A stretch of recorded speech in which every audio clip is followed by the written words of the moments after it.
நான் என்றென்றும் நன்றியோடு வணங்கும் எனது அம்பை தொகுதி மக்களுக்கு என் நன்றி கலந்த மாலை வணக்கத்தை அன்புடன் தெரிவிச்சுக்கிட்டு, எதுக்காக நான் இப்போ அதிமுகவில் இருந்து இங்கே வந்திருக்கேன், ராஜினாமா பண்ணியிருக்கேன் அப்படின்னா, அதுக்கு ஒரே காரணம் என் தொகுதி மக்களுடைய நலனுக்காகத்தான். நீ ராஜினாமா பண்ணி தொகுதி மக்களுக்கு என்ன செய்ய போற, அது உங்களுடைய கேள்வியாக இருக்கும். நிச்சயமாக கடந்த 5 ஆண்டுகளாக நான் சட்டமன்ற உறுப்பினராக அம்பாசமுத்திரத்தில் எதிர்கட்சி சட்டமன்ற உறுப்பினராக இருந்தேன். என்னுடைய சட்டமன்ற நிதியில் என்ன பண்ண முடியுமோ அதைத்தான் பண்ண முடிஞ்சதை தவிர வேற எந்த விதமான நலத்திட்டங்களையும் கொண்டு வர முடியலை. குறிப்பாக முன்னாள் முதல்வர்கள் உங்கள் தொகுதிக்கு தேவையான 10 கோரிக்கை கொடுன்னு கேட்டு நான் கொடுத்து இதுவரைக்கும் எதுவுமே நடக்கலை. என்னுடைய மக்களுக்கு நல்லது செய்யணும் அப்படின்னா நான் ஆளுங்கட்சியுடைய ஆதரவோடு செயல்பட்டாதான் நிச்சயமாக நல்லது செய்ய முடியும். அந்த அடிப்படையில் நான் அவங்க சிஎம்மையும் பார்த்தேன், இப்போ பொதுச் செயலாளரையும் பார்த்துருக்கேன். நிச்சயமாக நான் சொன்ன கோரிக்கையில் கண்டிப்பாக செஞ்சு தரேன்னு சொல்லியிருக்காங்க. அப்படிப்பட்ட இடத்துல நான் இப்போ இன்னைக்கு இருக்கிறேன். அதனால தான் மெயின் காரணம் வேறு எதுக்குமே கிடையாது. இந்த தொகுதிக்கு நல்லது செய்யுங்கிற ஒரே ஒரு நோக்கத்தோடு தான் நான் இந்த தாவேக்காவுக்கு அந்த முதல்வருடைய சிறப்பான ஆட்சியை இந்த 15 நாட்களே அவருடைய பார்க்கும்போது அவர் ரொம்ப பொலைட்டாக ரொம்ப கனிவாக அவர் வந்த முதல் கேட்டதில் எந்த அரசியல்வாதியும் கேட்காத ஒரு கேள்வி கேட்டார். ஆர் யூ கம்ஃபர்டபுள் அப்படின்னு கேட்டார். ஸோ இது மாதிரி யாருமே கேட்கல இது வரைக்கும். நானும் நிறைய தலைவர்களை சந்திச்சிருக்கிறோம். ஸோ அந்த அளவுக்கு ரொம்ப பொலைட்டாக பேசக்கூடிய தலைவர்கிட்ட பணியாடுறது எனக்கு உண்மையிலே மகிழ்ச்சியாக இருக்குது. இன்றைக்கி நீங்கள் பார்த்தீங்கன்னா இங்கே இருக்கிறவங்க பூரா என்னுடைய மாவட்டத்தில் இருந்தும் சரி, மாநில பொறுப்பு, மாவட்ட பொறுப்பு, குறிப்பாக என் தொழிலுக்கு அத்தனை பேரும் கழக நிர்வாகிகள் அத்தனை பேரும் இன்றைக்கி நிற்கிறாங்கன்னா அவங்களுக்காகவும் என் தொகுதி மக்களுக்காகவும் நல்லது செய்கிற ஒரு காரணத்தை தவிர வேறு எந்த காரணமும் கிடையாது. எப்படிங்க அது எங்களுடைய இப்போ இருக்கிற தலைவர் முடிவு பண்ணுவார், பொதுச் செயலாளர் முடிவு பண்ணுவார். அதுக்கு தகுந்த மாதிரி ஆமாம், கரெக்ட். இது தொகுதினால நான் கரெக்டான கேள்வி. இது என்னன்னு கேட்டீங்கன்னா, நான் இருந்து ஒன்றும் செய்ய முடியாத இடத்துல யார் நின்று நல்லது செஞ்சாலும் என் தொகுதிக்கு நல்லது நடக்குது. அதுதான் எனக்கு தேவை. நீங்கள் என்னுடைய எலெக்ஷன் கேம்பெயின் நீங்கள் பார்த்தீங்கன்னா ரொம்ப தெளிவாக தெரியும். 2021 சட்டமன்ற தேர்தலும் சரி, 2026 சட்டமன்ற தேர்தலும் சரி, நான் எந்த இடத்துலையும் எனக்கு வாக்களிங்க, ரெட்டலைக்கு வாக்களிங்கன்னு நீங்கள் காமிச்சிட்டிங்கன்னா நீங்கள் என்ன சொன்னாலும் நான் செய்ய தயாராக இருக்கிறேன். எங்கேயுமே நான் அப்படி கேட்கல. நாங்கள் 5 பேர் நிற்கிறோம் அப்படின்னு 2026 கேட்டேன். 2021 நாங்கள் 11 பேர் நிற்கிறோம், யார் நல்லவரோ அவருக்கு வாக்களிங்க அப்படின்னு தான் நான் கேட்டேன். நீங்கள் எந்த ஒரு எபிசோடு நான் எனக்கு வாக்களிங்கன்னு கேட்டுருந்தீங்கன்னா நான் இன்றைக்கே அரசியல் விட்டு விலக தயாராகவும் இருக்கிறேன். நான் அரசியல் செய்வது பொது சேவைக்காகத்தான் செய்கிறேன். அது மட்டும் இல்லாமல் நான் கிழக்க உதிக்கிற சூரியனை மேற்க உதிப்பேன்னு ஒரு பொய்யான வாக்குறுதியை கொடுக்கல. யார் நல்லவனோ அவருக்கு வாக்களிங்க, என்னால் என்ன செய்ய முடியுமோ அதை தான் செய்ய சொன்னேன். இப்போ நீங்கள் ஆளுங்கட்சிக்கு ஆதரவாக நான் நிற்கிறேன் அப்படின்னு கேட்டிங்கன்னா அதுக்கும் ஒரே காரணம் என் தொகுதி மக்களுக்கு நல்லது செய்யணும் தான். நம்முடைய பிரதர் ஒருத்தர் அழகாக கேட்டார், நீங்கள் தான் இப்போ எந்த உத்தரவாதத்தை சொல்லுங்க, யாரு நின்னாலும் அந்த தொகுதிக்கு தேவையான நலத்திட்டங்கள் வரும்போது அந்த தொகுதி மக்களுக்காக நான் செய்ய தராங்க. இது வெறும் அரசியலில் உள்ள திறந்து வர வார்த்தைகள்.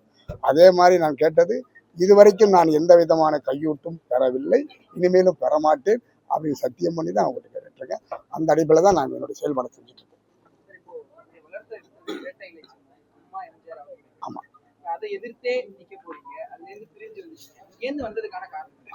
இதுவும் எனக்கு தெரிஞ்சது சரியான கேள்வி.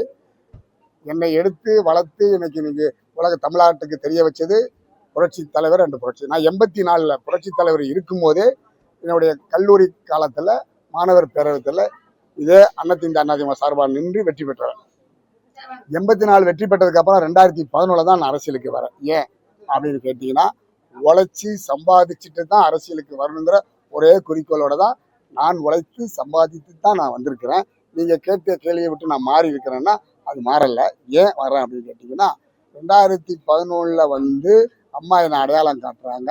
அம்மாங்கிற ஒரு சகாப்தம் அது வேற, இன்னைக்கு இருக்கிற சகாப்தம் வேற. நான் யாரையும் குறை சொல்வதற்கு நாங்கள் உட்காரல. இப்போ நான் சொல்லலாம், வண்டியாக குறை சொல்லலாம், அது எனக்கும் அழகில்லை, நான் இருந்த இடத்துக்கும் அழகில்லை. இன்னைக்கு இருக்கிற ஆளுங்கட்சியுடைய முதல்வர் மிக சிறப்பான முதல்வர். இந்த 15 நாள்லேயே பார்க்குறோம். என்ன பார்க்குறோம், நான் தேர்தலில் என்னெல்லாம் சொன்னனோ அதெல்லாம் அங்கே நடந்துட்டு இருக்கு. காசு வாங்க மாட்டேன், சத்தியமாக கிழக்க ஒதுக்கிய சூரியனை மேற்க ஒதுக்கி வைப்பேன் அப்படின்னு சொல்ல மாட்டேன். நான் எனக்கு ஓட்டு போடுங்கன்னு நான் கேட்கவில்லை. யார் நல்லவனோ ஓட்டு, அதெல்லாம் இப்போ இருக்கிற முதல்வர்கிட்ட அழகா இருக்குது. என்னுடைய வைப்ரேஷன் செட் ஆகுது. முதல்வர் எனக்கு சீட்டு கொடுத்தாருன்னா நான் நிற்க போகிறேன், கொடுக்கலன்னா யார் கொடுக்குறாங்களோ அவங்க வெற்றிக்கு பாடுபட போகிறோம். அவ்வளோதானே. எனக்கு தேவை என் தொகுதிக்கு நல்லது நடக்கும். இங்கே யார் நின்னாலும் இந்த முதல்வரின் கீழ் பணியாற்றும் போது நிச்சயமாக நல்லது தான் நடக்கும். அந்த அடிப்படையில் நான் என்ன தம்பி சரியா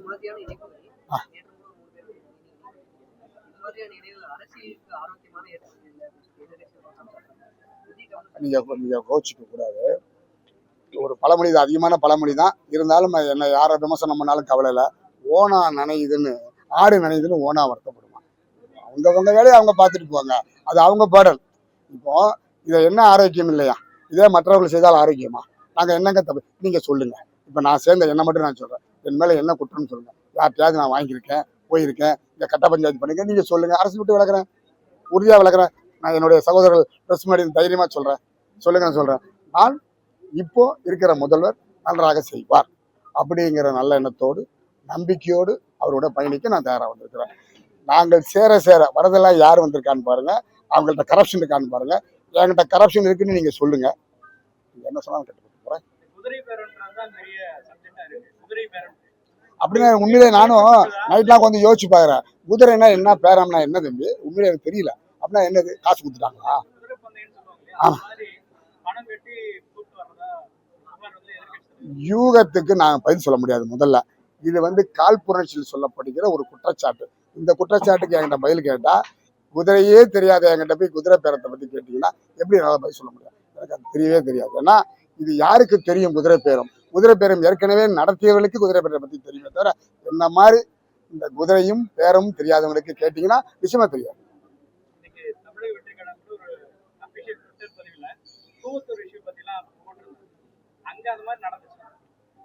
பூவத்தூருக்கு யாரு போயிருந்தாங்களோ அவங்ககிட்ட தம்பி நீங்க கேட்டீங்கன்னா அதுக்கு அர்த்தம் சரியா இருக்கும். போகாத உங்களை மாதிரி நின்று நானும் இதே கேள்வி கேட்கறேன்.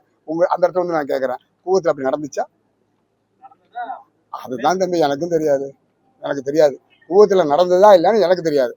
பாண்டிச்செல்லிப்பம் போனாங்களே, எதுக்கு போனாங்க? நான் போனேன்னா என்ன போனேன்னு சொல்லுங்க. போலியே, போக மாட்டேன். ஏன் அது எனக்கு தெரியாதே.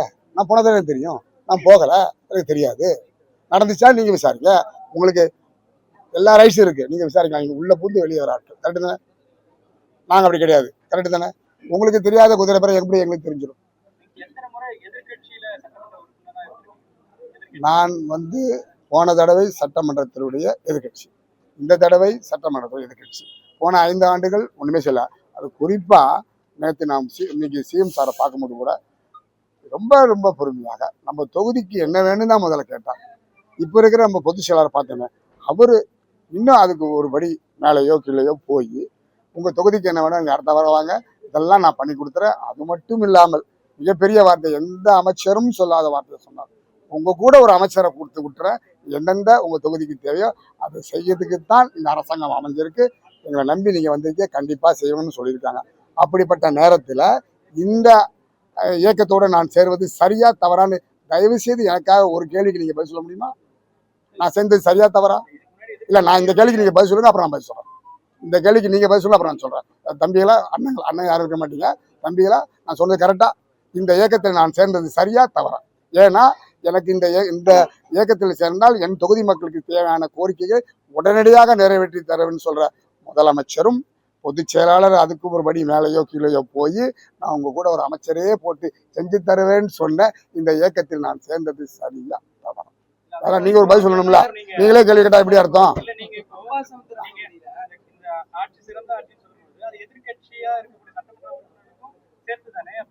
கரெக்டு.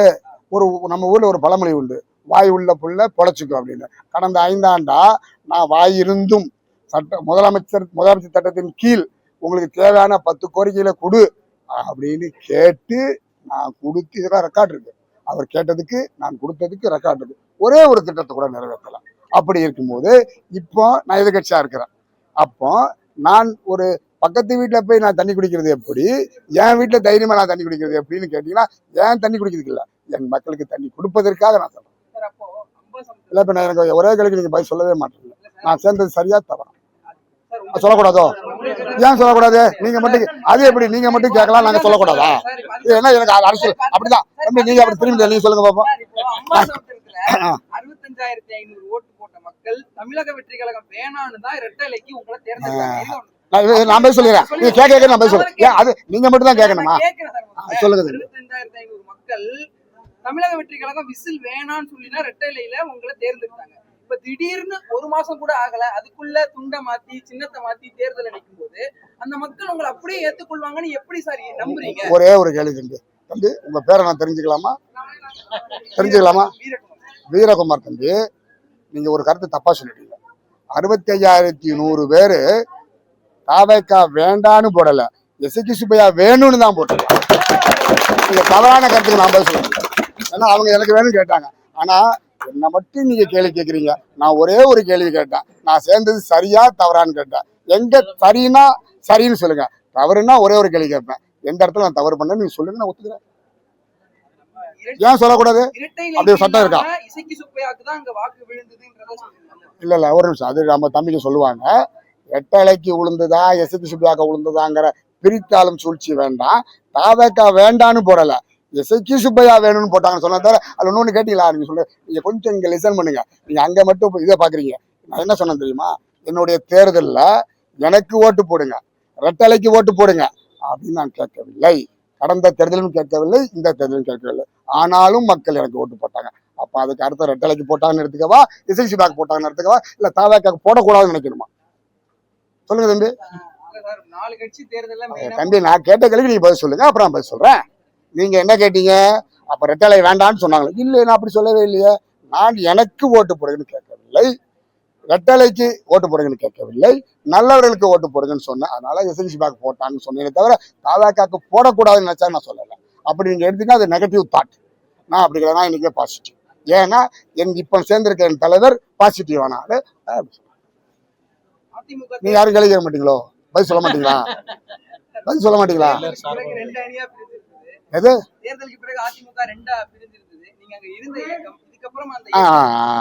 நல்ல கேள்வி. ஏன் பிரிஞ்ச, எதுக்கு பிரிஞ்ச அப்படின்னு சொன்னா அது ஒரு ஹிஸ்டரி. அதை நான் என் வாயால சொல்லக்கூடாது. என்ன காரணம் அப்படின்னு கேட்டா, அந்த இடத்துல நான் பிறந்து வரல. எனக்குன்னு ஒரு டீசன்சி இருக்கு, அதை நான் மெயின்டைன் பண்ணணும். அதனால போகும்போது அப்படி குறை, வரும்போது இப்படி புகழ்ச்சி, அது எனக்கு தெரியாது, அது எனக்கு வேண்டவும் வேண்டாம். நான் இப்போது சேர்ந்திருக்கிற இடம் சிறப்பான இடம், மக்களுக்கு சேவை செய்யக்கூடிய இடம். அதனால நான் சேர்ந்திருக்கிறேன். அது என் தொகுதி மக்களுக்கு நல்லது கிடைக்கும். யாரு வேணாலும் இன்ஸ்டாகிராமில் இப்படியும் போடலாம், அப்படியும் போடலாம். லிஸ்ட் பாதர், அப்படி கவலையே படல. நான் என் தொழில் செய்கிறேன். ஆனால் ஒரே ஒரு கேள்வி அடுத்து நீங்கள் கேட்க வரீங்க, நான் கேட்ட கேள்விக்கு மட்டும் பதில் சொல்லி தான் நல்லது.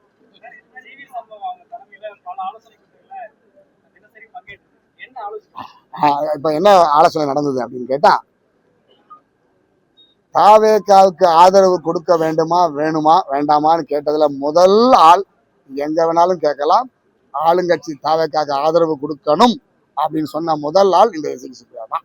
அதனாலதான் தாவேக்காவுடைய உடன்பாடு ஏற்பட்டு நாங்க போக வந்தோம். அது சந்தர்ப்ப சூழ்நிலைகள், ஆதரவு நாங்க கொடுத்துட்டோம். ஒண்ணுமே நடக்கல, நல்லா தான் இருக்கு, ஒன்றும் பிரச்சனை, ஆதரவு தான் கொடுத்துருக்கோம்.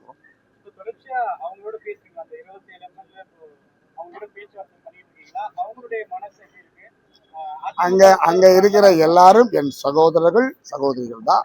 அவங்ககிட்ட பேசக்கூடாத அளவுக்கு நானும் ஒரு தப்பு பண்ணல, அவங்களே ஒரு தப்பு பண்ணல. நாங்க ஒரு பழைய சட்டமன்ற உறுப்பினர், இப்போ உள்ள சட்டமன்ற உறுப்பினர் எல்லாம் பேசிட்டு தான் இருப்போம். யாருக்கு? இல்ல அந்த அண்ணாவி வேலை நான் பாக்குறதே கிடையாது. நான் என்னால என்ன செய்ய முடியும் அது வருவேன். உங்களுடைய உரிமையில நான் தலையிட முடியாது. உங்களை அழைக்கிற கூட உரிமை கூட எனக்கு கிடையாது. If you interested you will join our party. வந்து உங்க மனநிலை நான் கேள்வி கேட்டே சொல்ல மாட்டீங்க. இப்போ உங்க மனநிலை என்ன? உங்க மனநிலை என்ன தம்பி? இதுக்கு பதில் சொல்லணுமா சொல்லக்கூடாதா? நான் சேர்ந்தது சரியா தவறா சொல்லுங்க பாப்பா. சிரிச்சிட்டீங்க. அப்புறம் இன்னொருத்தர் மனநிலை எப்படி நான் தெரிஞ்சுக்க முடியும்? என் முன்னாடி உட்கார்ந்துருக்க என் தம்பி வீரகுமார் விட்டுருங்க, உங்க பேர் என்ன தம்பி? குமார். மனநிலையே என்னால புரிஞ்சிக்க முடியல. நான் என்ன கடவுளா? அவங்களுடைய மனநிலையை புரிஞ்சுக்கிறது தெரியாது. ஆனா வாங்க. ஸோ இதுதான் உண்மை நிலவரம். ஒரு கருத்தும் இல்லை. இனிமே அடுத்து நீங்க கேள்வி எத்தனை நாளும் கேளுங்க, நான் பதில் சொல்லுவேன். ஆனா என் கேள்விக்கு நீங்க பதில் சொல்லிட்டு எனக்கு கேளுங்க. யாரு? என் கூட இருந்தவங்க வரணுங்கிற சொல்றதோட நல்லவர்கள் அனைவரும் நல்ல இடத்துக்கு வாங்க.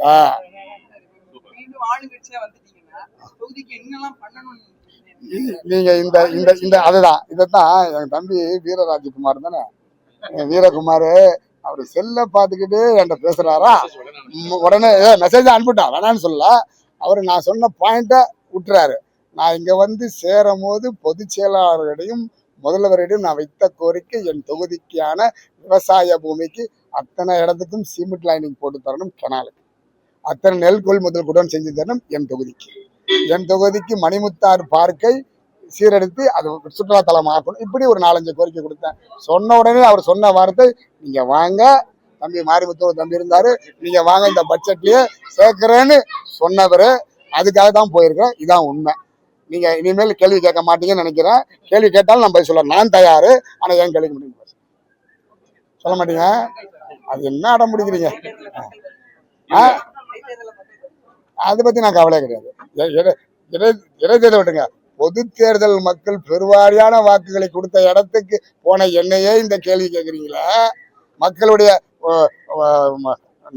மன ஓட்டத்துக்கு நான் வந்திருக்கேன். ஏன்னா இந்த கேள்வி கேட்டீங்கன்னா அப்படி இப்படி ஓடுறவனு என்ன கேள்வி கேட்பியா? கரெக்டா? கரெக்டு தானே?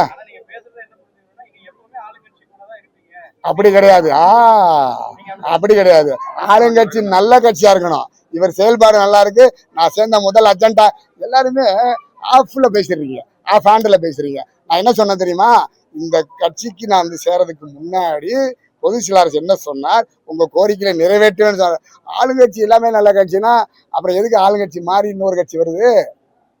வராது இல்ல. எந்த கட்சி நல்லவாசியமோ அந்த கட்சி தான் வருவோம். இந்த கட்சி நல்லா செய்யுதுன்னு நான் கணித்ததில்ல, என் கணிப்பு. மேபி ரைட், மேபி ராங், அது அப்புறம் டிசைட் பண்ணுவோம். இப்போதைக்கு கரெக்ட். ஸோ அதனால நாங்க சேர்ந்துருக்கோம். கரெக்டா? இதுவா கரெக்டா? சவுண்டை சொன்னதான் உங்களுக்கு கேட்கும். வீடியோ தெரியுதா வருது? இன்னும் இருக்கா? கேளுங்க தம்பி.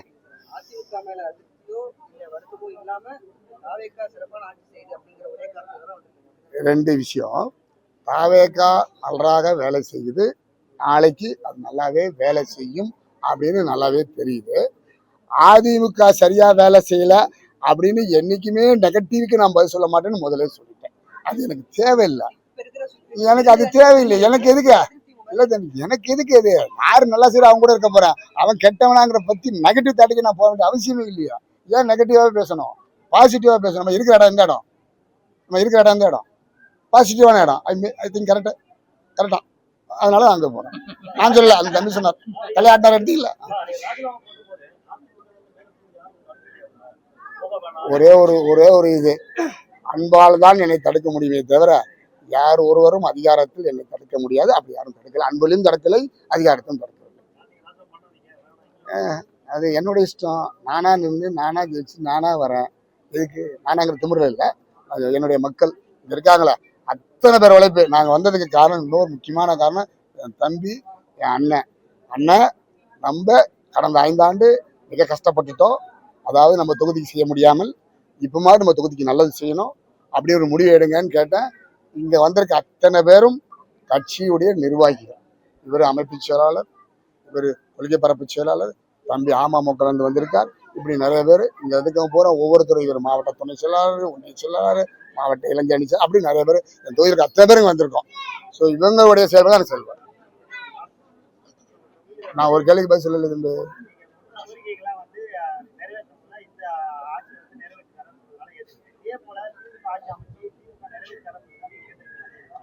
கரெக்டான கேள்வி. நாங்க வந்து சேர்ந்திருப்போமா சேர்ந்திருக்க மாட்டோம், 2வது கேள்விக்கு முன்னாடி நாங்க இதெல்லாம் செஞ்சு தரோன்னு கேட்டு செஞ்சு தர்றதுக்கு 10 கோரிக்கை கேட்டாரு மாவட்ட ஆட்சித் தலைவர். இன்னைக்கு வந்து இருக்கிற சிஎம் உடைய 4th செக்ரட்டரி விஷ்ணு பிரசாத் அவர் என்ன கேட்டார், உங்க தொகுதிக்கு தேவையான கோரிக்கை 10 கோரிக்கையை நீங்கள் கொடுங்கள், முதலமைச்சர் கேட்டிருக்காரு. 10 கோரிக்கை கொடுத்தேன். என்னாச்சுன்னு கேளுங்களேன். அப்படி செய்யாத கட்சிக்கு நம்ம எப்படி போக முடியும்? இப்ப வேற யாரும் இல்லை, நம்ம உடச்சே பேசுறேன். எனக்கு கேட்டது யாரு? நெல்லை மாவட்ட ஆட்சித்தலைவர். இப்ப யார் அவரு? Additional secretary 4 சிஎம்க்கு. நான் அப்படி லெட்டர் கொடுத்தேன்னா இல்லைங்களா? நான் பிரச்சாரத்தை காமிச்சு தானே பண்ணேன். இதெல்லாம் பண்ணல. நாங்க ஆட்சிக்கு வந்தால் பண்ணுவோம் அப்படின்னு சொன்னேன். துரதிருஷ்டமோ ஏதோ ஒரு காரணத்தில் ஆட்சிக்கு வரல. அடுத்து எனக்கு வாக்களித்த 65,100 பேருக்கு நான் ஏதாவது செஞ்சு ஆகணும் இல்லையா? செய்யணுமா வேண்டாமா? செய்யணும். தள்ளாட்டுறது தெரியுதா? சரி, அடுத்து பார்த்தீங்களா எவ்வளோ அழகாக என் ஓட்டே நான் குறைச்சி சொல்கிறேன் அவன் எவ்வளோ நல்லவன்னு பார்த்துங்க நீங்கள். அதனால் நான் அதுதான் செய்ய வந்தேன். ஆனால் தம்பிங்க பூரா கடைசி வரைக்கும் நான் கேட்ட கேள்விக்கு பதில் சொல்லலை. பரவாயில்ல, நான் சேர்ந்தது ஒரு பழமொழி சொல்லுவாங்க, அமைதி என்பது அப்ரூவ்டுன்னு அர்த்தம். நான் சென்றது சரி என்று நீங்கள் சொல்லிவிட்டீர்கள். ஆமாம், அதை பற்றி இல்லை நீ அது மக்கள் சொல்கிறது, நீங்கள் என்ன சொல்ல போறியா? அது எப்படி என்ன தம்பி? திமுக அதிமுக சேர்ந்து முதலமைச்சர் அவர்களுக்கு ஒரு பேச்சுவார்த்தை நடந்துச்சுன்னு சொன்னாங்க. பேச்சாதான் நடந்துச்சா? நீங்கள் கூட இருந்தீங்களா? யாரு? அது அவங்ககிட்ட கேளுங்க, எனக்கு தெரியாது. அந்த மாதிரி பேச்சுவார்த்தை நடந்தது உங்களுக்கு தெரியும்? எனக்கு தெரியும். வணக்கம், நான் நடிகர் மீசை ராஜேந்திரன். கேப்டன் கூட ஒரு 32-33 வருஷம் டிராவல் பண்ணேன். அண்ணன் வந்து எங்க மாவட்டத்துக்காரங்க. அண்ணனுக்கு நான் வந்து பிரச்சாரம் போயிருக்கிறேன். நிறைய உதவிகளை வந்து அண்ணன் எங்களுக்கு செஞ்சிருக்கிறாரு. அது மட்டும் கிடையாது, அண்ணன் ஒரு திரைப்பட தயாரிப்பாளர். ஒரு 3 படம் அண்ணன் பண்ணியிருக்கிறாங்க. அந்த படங்கள்ல நான் நடிச்சிருக்கிறேன். செந்தூர பாண்டி கேப்டன் அவர் கூட டிராவல் பண்ணிட்டு இப்போ செந்தூர பாண்டியோட தம்பி கட்சியில அண்ணன் மூலமாக இன்றைக்கு பொதுச் செயலாளர் முன்னிலையில நான் வந்து என்னை இணைச்சிருக்கிறேன். என்னை பத்தி உங்களுக்கு எல்லாருமே தெரியும். எந்தவித பலனும் இல்லாமல் நாங்க உண்மையாக உழைக்கக்கூடியவங்க. அண்ணன் சொன்ன மாதிரி மக்களுக்கு உண்மையாக உழைக்கக்கூடியவங்க. அந்த ஒரு காரணத்திற்காக நம்மளுடைய தலைவர் திரு ஜோசப் விஜய் சார் அவர்கள் மக்களுக்காக உழைக்க வந்திருக்கிறார். அந்த இயக்கத்துல நாங்க எங்களை எல்லாரையுமே இணைச்சிருக்கிறோம். நன்றி, வணக்கம். இல்ல, அதுதான் நம்ம சவால் வந்து நிறைய வந்து இதுக்கு பிஃபோர் விட்டுருக்கிறோம். நம்ம அன்டெஸ்டட் அப்படின்னு சொல்லியிருக்கிறோம். அன்டெஸ்டட் பொலிட்டிக்கல் லீடர்னு சொன்னோம். இப்ப டெஸ்டட் பொலிட்டிக்கல் லீடர் ஆயிட்டாரு. அதனால அதை வந்து நாங்க வந்து மறப்போம், மன்னிப்போம்.